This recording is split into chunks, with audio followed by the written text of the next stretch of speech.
오늘은 아버지의 뜻입니다. 아버지의 뜻. 이 아버지의 뜻이 무엇이냐 하면 자기 아들을 통해서 죄인들을 구원하시려는 그것이 아버지의 뜻입니다. 자, 첫 번째로 죄인을 구원하시려는 아버지의 뜻이 누구에게 알려지는가? 그게 먼저 나와 있습니다. 21절을 보시면 예수께서 성령으로 기뻐하시며 이르시되 천지의 주제이신 아버지여 이것을 지혜롭고 슬기 있는 자들에게는 숨기시고 어린 아이들에게는 나타내심을 감사하나이다. 옳소이다. 이렇게 된 것이 아버지의 뜻이니이다 라고 했습니다. 이것을 할 때는 예수님을 통해서 죄인을 구원하시는 하나님 아버지의 뜻입니다. 자, 이 뜻이 하나님의 구원 계획이 지혜롭고 슬기로운 사람들에게는 숨겨졌고 어린 아이들에게는 나타내셨다. 이것이 하나님 아버지의 뜻이라 하셨습니다. 하나님의 구원 계획이 숨겨진 사람들은 지혜롭고 슬기로운 사람들인데 그 당시에 지혜자가 누구였느냐? 세 가지 계층이었는데 첫째는 유대 종교인들이었습니다. 대제사장, 레위인, 바리새인, 율법교사, 서기관 혹은 랍비들. 유대인은 랍비가 존경받습니다. 이 사람들은 다 성경을 연구하고 가르치는 성경학자들입니다. 유대인들은 자기들만 하나님을 알고 있다는 이 사실을 조금도 믿어 의심치를 않았습니다. 왜냐하면 이들은 하나님이 선택한 백성들이고 성경을 주셨기 때문입니다.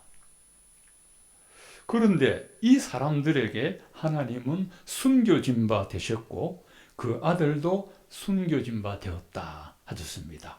여러분, 이 사실이 놀랍지 않습니까? 예수님은 유대인이시고 또 하나님은 유대 민족을 이 세상 모든 민족 중에 자기 백성으로 택하셨습니다. 그렇다면 당연히 유대인들은 전부 하나님을 믿고 구원받아야 그게 옳습니다. 그런데 지금도 유대인들은 예수님을 구원자로 받아들이지 않습니다. 자기들이 지혜롭다 하기 때문에 그렇습니다. 참 놀라운 사실입니다. 그런데 이 이스라엘에서 너무도 많이 떨어진 이 지구 끄트머리에 있는 이 대한민국이 얼마나 하나님의 놀라운 은혜를 받고 구원을 받았습니까? 이게 하나님의 뜻이라는 겁니다. 두 번째 지혜로운 자들은 기득권층입니다. 유대 종파는 크게 세 가지입니다. 바리새파, 사두개파, 에세네파입니다. 바리새파는 영적인 세계와 부활을 믿고 사두개파는 사후 세계를 믿지 않습니다. 눈에 보이지 않는 세계 믿지 않습니다. 부활도 천국도 안 믿고 현세만 믿습니다. 이 기득권층들 중에 사두개인들이 많습니다. 이 사두개인들은 부유한 사람들이 많습니다. 사회적으로 기득권을 가졌습니다. 그래서 이 사람들은 현세적인 복만 하나님이 주셨다 하는 사람들입니다. 이 사람들에게도 하나님의 복음이 감추어진 바 되었습니다. 세 번째 지혜로운 자는 권력층들입니다. 그때 유대인들은 민족을 주권을 잃었습니다. 로마가 그들을 압제하고 식민지화했기 때문에 나라는 유대 나라나 주권은 로마에게 빼앗겼습니다. 로마 사람들이 유대 전체를 지배하고 그들은 이스라엘의 하나님 또 이스라엘에 오신 메시아 이걸 거부했습니다. 이 로마 귀족들과 헤롯 왕가를 비롯한 임금들, 빌라도 총독 이들은 하나님의 아들을 멸시하고 십자가 처형으로 집행하였습니다. 이 사람들이 바로 하나님의 구원이 숨겨진 지혜로운 자들입니다. 그러면 하나님의 구원 계획이 알려진 자들은 어린 아이들이라 했습니다. 이 어린 아이들은 나이가 어린 아들을 가리키지 않습니다. 지혜롭고 슬기로운 자들이 유대 종교인들이고 기득권층이고 로마 귀족들을 빼면 누가 남았습니까? 세리와 죄인들, 이방인들은 그냥 죄인들로 불렸습니다. 세리와 이방인들, 이스라엘이라고 해서 다 유대인이 아니고 북쪽 사마리아 사람들은 이방인 취급을 했습니다. 주전 722년경에 북쪽이 아시리아에 멸망하면서 혼혈 민족이 되었습니다. 그래서 남쪽 유다 사람들은 북쪽 사람을 유대인으로 취급하지 않았습니다. 바로 그 사람들이 영적으로는 어린 아이라는 것입니다. 연령이 어린 것이 아니고 마음이 어린 아이였습니다. 이 사람들은 유대 사회에서 사회적인 약자고 소외된 자였습니다. 누구에게도 기댈 수 없는 이 사람들이 도움이 필요한 영적인 어린아이들입니다. 복음서를 읽어보면 예수님은 세리와 죄인들과 이방인들을 찾아갔습니다. 요한복음 4장에 보면 사마리아로 유대인들이 경멸하는 사마리아로 의도적으로 가셔서 그 여자를 구원하려고 가셨습니다. 예수님은 그들에게 복음 전하시고 그 복음으로 인하여 제사함을 받고 마음의 병도 고치고 삶의 의미도 찾았습니다. 여러분, 이 말씀을 들어보니 하나님이 어린아이들에게 찾아가시고 복음 알려주셔서 그들을 구원하시려는지를 우리가 알 수 있습니다. 유대인들처럼 종교적인 사람은 하나님을 만날 수 없습니다. 신앙은 종교적인 것이 아닙니다. 부활이요 생명 대신 그리스도와 생명의 관계입니다. 다 그런 건 아니겠지만 사회적인 기득권을 많이 가진 사람들, 사두개인처럼 어디 내놓아도 빠지지 않는 사람들이 하나님을 진심으로 만나기가 쉽지 않습니다. 하나님을 형식상으로는 믿으나 인격적으로는 만나기가 쉽지 않습니다. 예수님은 이런 사람들이 복음을 믿고 천국에 들어가는 것을 기대하는 것보다 차라리 등에 혹이 나 있는 낙타가 작은 바늘구멍으로 들어가는 것이 더 쉽다고 하셨습니다. 왜 하필 낙타가 바늘구멍으로 들어간다고 했습니까? 그냥 짐승이 아니고 낙타는 등에 혹이 하나 혹은 두 개가 나가 있습니다. 그러니까 그 몸으로 바늘구멍으로 들어가는 것은 불가능한 겁니다. 불가능하다. 그건 절대로 낙타가 바늘구멍으로는 천지가 개벽에도 들어갈 수 없습니다. 이 세상이 부족함이 없고 부요한 사람은 이와 같다는 것입니다.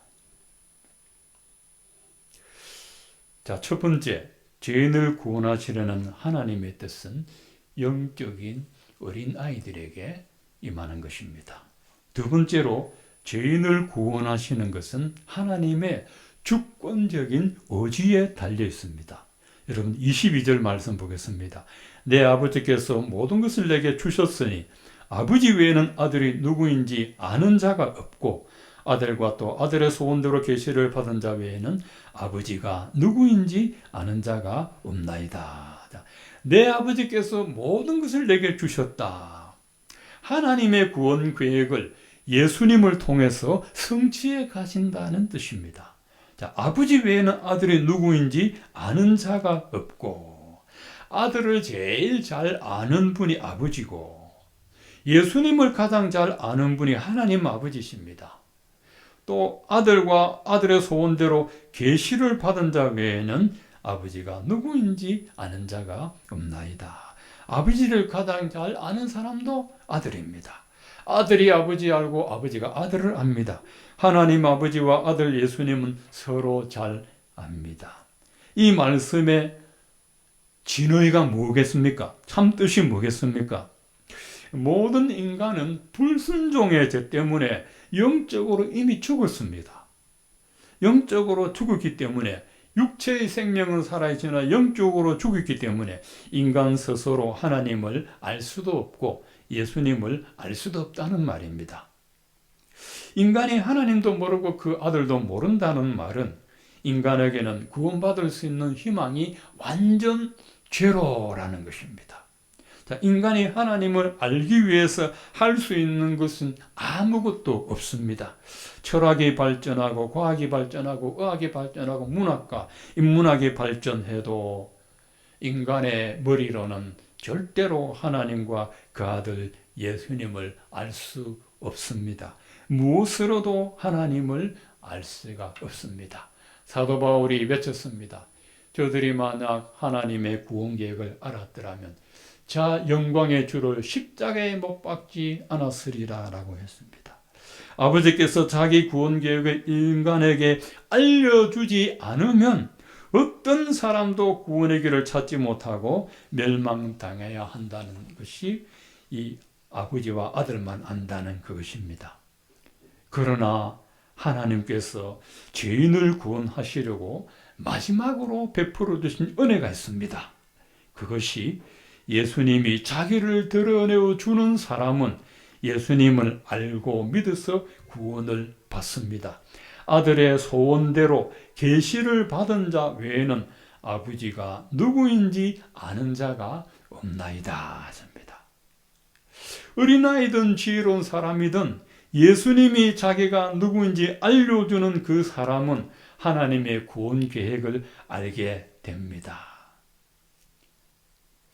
예수님이 원하는 사람이 있습니다. 그 사람에게 자기가 누구인지를 알려주십니다.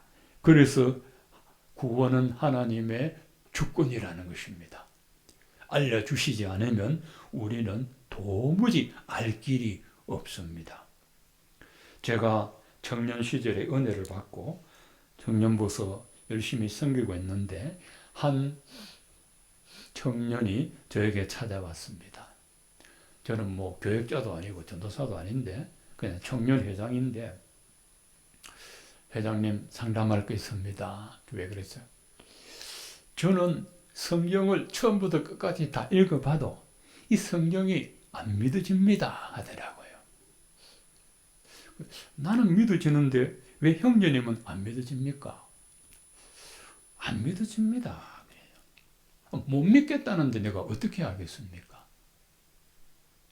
이게 자기 의지로 성경을 깨달으려고 하면 모릅니다. 자기 이성으로 성경을 알려고 하면 알 수 없습니다. 하나님께서 이 말씀의 비밀을 열어주셔야 되고 계시란 말은요. 이 자물쇠를 풀어서 열어준다는 거예요. 개봉한다는 것입니다. 개봉한다는 것입니다. 성경도 여러분 성경책 폈다고 펴진 게 아닙니다. 이 말씀 뜻이 내게 깨달아져야 그게 펴진 것입니다. 그래서 제가 어떻게 해줄 수가 없습니다. 너무 답답한데 결국 그 청년은 교회를 떠나고 말았습니다. 참 너무 힘들어요. 히브리서 1장 1절에 보면 옛적에 선지자들을 통하여 여러 부분과 여러 모양으로 말씀하신 하나님이 이 모든 말 마지막 날에는 아들을 통하여 우리에게 말씀하셨으니 구약시대에 하나님이 불러낸 선지자를 통해서 메시아를 예언했는데 이 마지막 날 예수님이 세상에 오신 때가 마지막입니다. 그때 아들을 통하여 우리에게 말씀하셨습니다. 예수님이 복음서를 통해서 우리에게 구원의 진리를 계시해 주셨습니다. 요한일서 1장 1절에도 태초부터 있는 생명의 말씀에 관하여는 우리가 들은 바요 눈으로 본 바요 자세히 보고 우리 손으로 만진 바라. 태초부터 이 생명의 말씀은 예수님을 말합니다. 말씀이 육신이 되신 예수님인데 그 예수님은 그 말씀을 예수님에게 우리가 들었고 그 예수님을 눈으로 보았고 그리고 우리 손으로 만졌다. 경험한 것처럼 말합니다. 예수님의 제자 사도 요한은 예수님을 가까이서 목격하고 경험했고 만났기 때문에 이렇게 말하는 것입니다. 구약시대에 노아에게 알려진 하나님의 구원 계획이 있었습니다. 방주로 들어가게 하시는 것입니다. 방주는 큰 배입니다. 이것을 노아 시대 사람들은 120년 동안 알지 못했습니다. 노아가 방주에 들어가는 바로 그날도 몰랐습니다. 베드로전서 3장 19절에 보면 예수님이 십자가에 달려 죽으시고 부활하시기 전에 사흘 동안 어디에 계셨느냐? 그가 또한 영으로 가서 옥에 있는 영들에게 선포하시니라. 그들은 전에 노아의 날 방주를 준비할 동안 하나님이 오래 참고 기다리실 때 복종하지 아니하던 자들이라.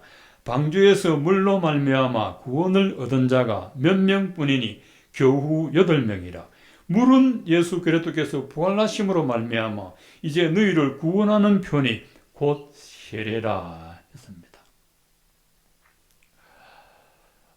이 말씀이 좀 어렵죠. 예수님이 십자가에 죽으시고 땅속에 지하에 있는 영으로 가시면 육으로 간 게 아닙니다. 영적으로 옥에 있는, 이 옥은 지옥에 있는 영들에게 선포하는데 그 사람들이 누구냐? 노아 시대에 방주에 들어가지 않았던 사람들 말합니다. 노아가 방주를 120년 동안 준비할 동안에 하나님이 오래 참고 기다렸습니다. 120년, 여러분 120년 참을 수 있어요? 어렵죠. 하나님이 이렇게 오래 참으실 때 복종 안 했던 자들입니다. 방주에서 물로 말미암아 구원받은 자가 겨우 8명, 노아의 식구 8입니다. 노아와 부인과 아들 셋과 며느리 셋 해서 8명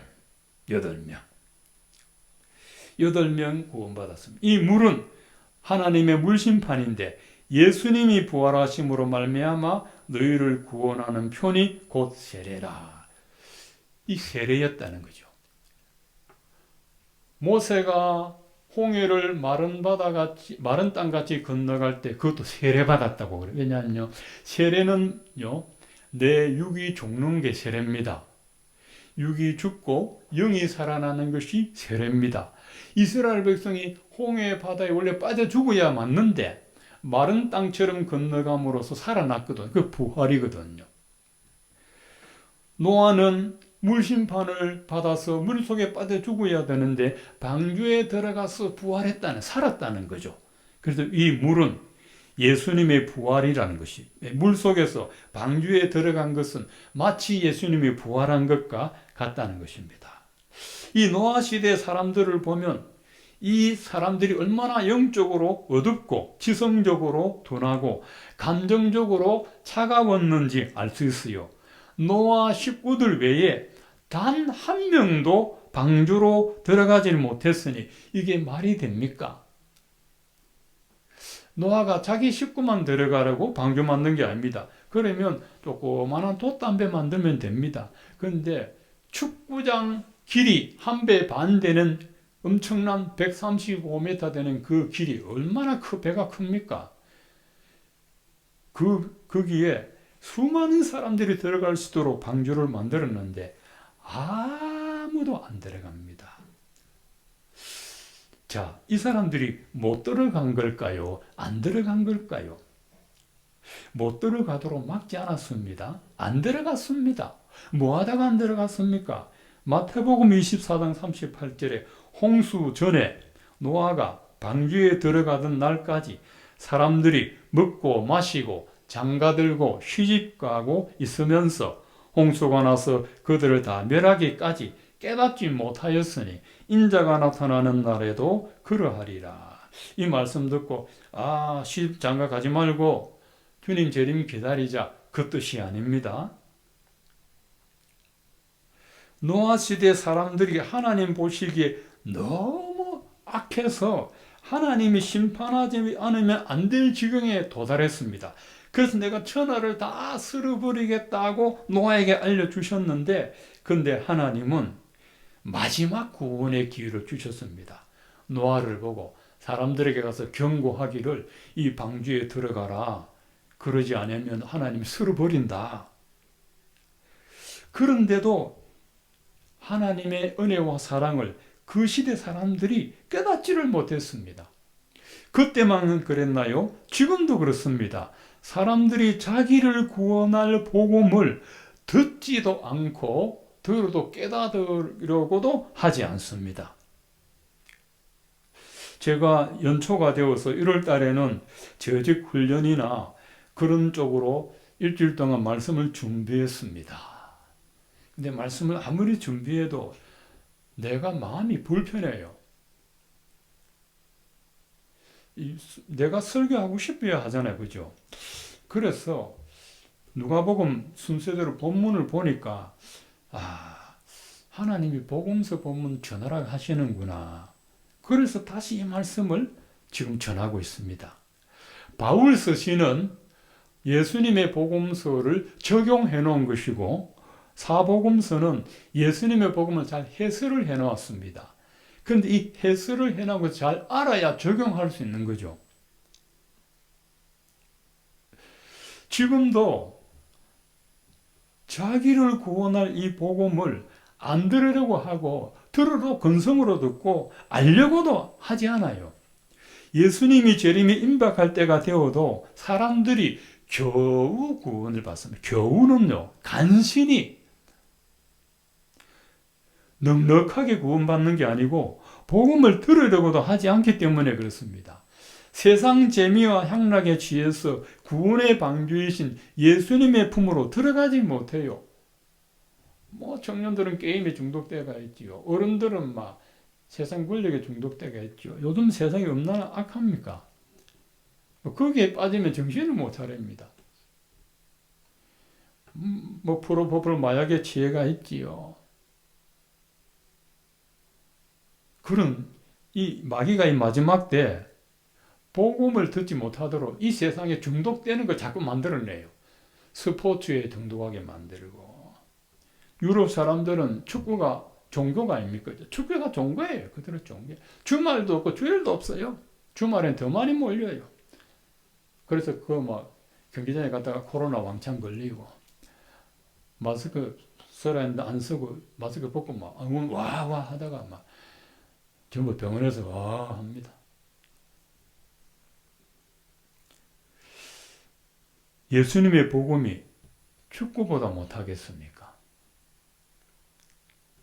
근데 이 세상 사람들은 노아 시대나 지금이나 예수님 그랬습니다. 인자가 나타나는 날에도 그러하리라. 노아 시대와 같다는 것입니다. 그래서 죄인을 구원하는 것은 하나님의 주권적인 의지에 달렸습니다. 저는 제가 예수 믿은 것은 하나님의 주권적 의지라고 믿습니다. 내가 알고 싶어서 믿고 싶어서 믿은 게 아닙니다. 성경을 내가 알려고 한다고 해서 알아지는 게 아니고 하나님께서 깨달음 주셔야 알 수 있습니다. 그래서 마지막 세 번째로 이 예수님의 복음은 성령의 감동으로 깨닫습니다. 23절과 24절에 보면 제자들을 돌아보시며 조용히 이르시되 너희가 보는 것을 보는 눈은 복이 있도다. 내가 너희에게 말하노니 많은 선지자와 임금이 너희가 보는 바를 보고자 하였으되 보지 못했으며 너희가 듣는 바를 듣고자 하였으되 듣지 못하였느니라. 예수님과 함께 있는 그 제자들을 보고 너희는 참 복도 많아. 하나님의 아들인 나를 눈앞에서 보는 복을 누렸다니. 너희 보는 눈은 복이 있고 내 말을 듣는 너희 귀는 복이 있다. 그런데 구약에 많은 선지자와 임금들이 있었지만 그 다윗도 솔로몬도 내 영광을 보지 못했어. 아브라함도 이삭도 야곱도 보지 못하고 그 기라성 같은 선지자들도 하나님의 복음만 전했지 나는 보지 못했어. 그래서 너는 복되다. 근데 우리는 예수님 못 봅니다. 그래서 못 봐서 앵통하지 않습니다. 지금은 하나님이 성령으로 복음의 은혜를 깨닫게 하십니다. 자, 삼위일체 성부, 성자, 성령 하나님의 구원계획이 있습니다. 성부 하나님은 구원을 짜놨습니다. 그 계획을 성자 하나님은 집행을 했습니다. 십자가에 달려 죽으시고 집행했습니다. 그리고 성령 하나님은 그것을 한 사람 한 사람에게 적용합니다. 깨닫게 하셔서. 예수님이 계시해 주는 하나님의 구원 계획을 성령님이 깨닫게 합니다. 성령의 은혜가 임하지 않기 때문에 내가 이 복음을 못 깨닫습니다. 고린도전서 2장 12절에 보면 우리가 세상의 영을 받지 않고 하나님께로 온 영을 받았으니 이는 우리로 하여금 하나님께서 우리에게 은혜로 주신 것들을 알게 하려 하심이라.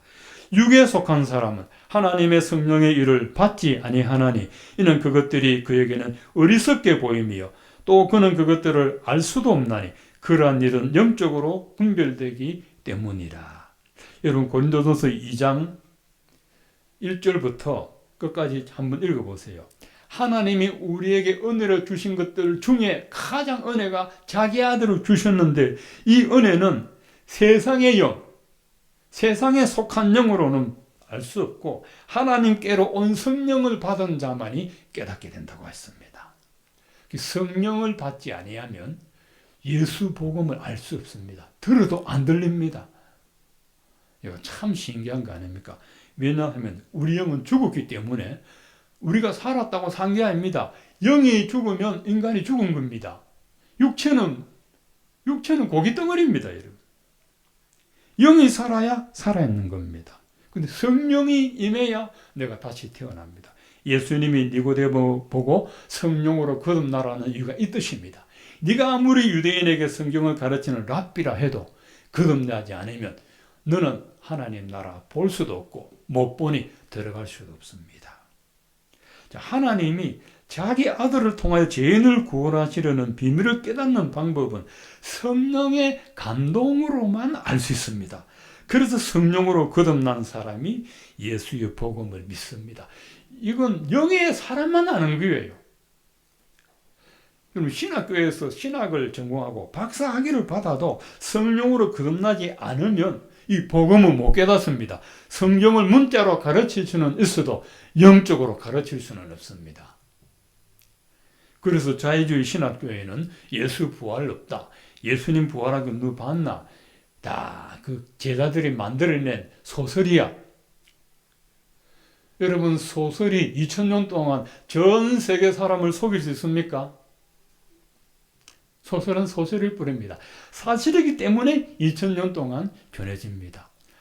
성경이 소설이라면 저는 목사 안 됩니다. 내가 미쳤습니까? 소설 가지고 설교하고 있게. 그냥 소설 묵상하고 감상하고 있죠. 성경은 살아있는 하나님의 생명의 진리의 말씀, 하나도 한치의 오차가 없는 전능하신 하나님의 말씀인 줄로 믿습니다. 하나님 아버지의 뜻은 겸손하게 복음을 받아들이는 사람을 구원하십니다. 또 자기를 의지하지 않고 성령의 은혜를 의지하여 복음 깨닫기 원하는 사람을 구원하십니다.